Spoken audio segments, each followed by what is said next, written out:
Let's hope the internet works correctly. Hi everyone, I'm here to do an update. I've wanted to do it for the last 3 days, but it's been quite difficult. Everyone has been quite triggered. I've been having a lot of emergency bookings.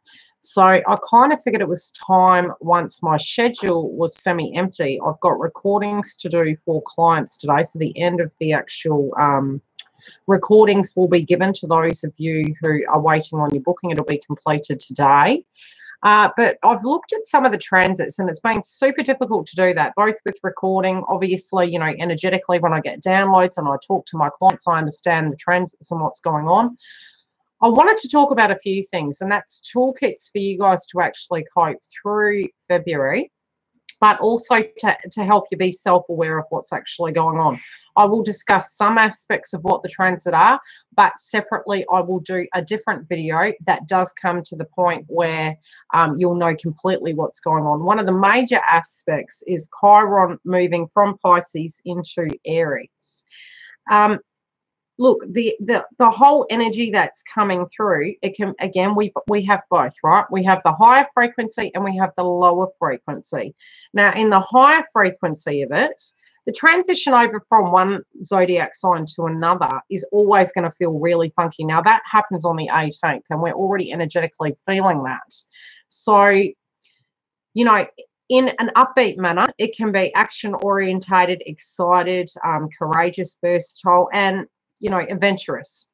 On the lower frequency, it can denote arrogance, stubbornness, impulsiveness, indecision, confrontational, and abandoning ship before completing tasks. It is connected to the wounds, though. So the interesting thing is the nodes are in Cancer and Capricorn. So reflectively speaking, what's coming up in your life, everyone's trying to balance. So we've got family-related dynamics, base chakra-related dynamics, and that's all the way to March. So at a very slight factor, feminine energies can be getting triggered. So you can be questioning, have I done enough work on myself spiritually? You also can get to a point where you have family-related dynamics, home-related dynamics that you're trying to balance out, and it's like you're in a circus and you're juggling the circus itself. You know, it's a mess. But then you're trying to find the balance between family and work. And again, with the moon moving into Aquarius, that's an interesting energy too, for the fact that it can cause disruptions and change. And yes, there's the positive tones of it, but there's also the undertone of things coming at left field. And how do you handle that? And how does that make you feel? You've got to be really careful watching videos when the energy is so heavy. And when I do have my emergency clients, I try to give my clients tools, and that's so that they can actually handle the frequency of what's going on. Now, a few months ago, I mentioned that in situations through our transition in probably 2016 all the way through to last year, we went through a lot of purging. So we're going, crap, you know, we're going to go through this again. You can never go through the same thing, but the pain body experience and the ego of the memory pattern will always be there. So now when I say we're the karmic, it's because anything that happens outside of ourselves has been manifested from self, and it's a lesson we need to learn.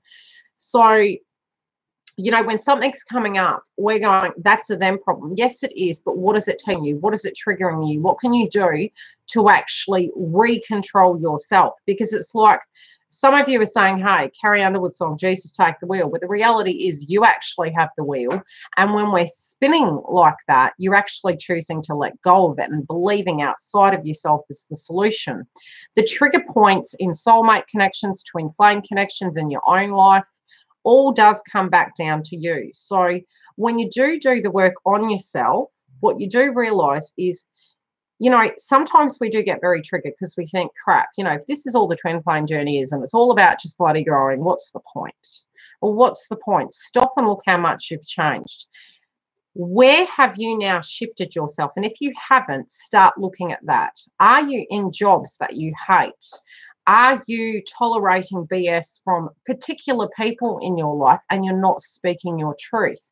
Are you operating from a place of ego? Are you in fear-based frequency when it comes to something outside of yourself, not completely coming through the way you physically thought it would, which is expectation? Now, it's not wrong to have a need inside yourself.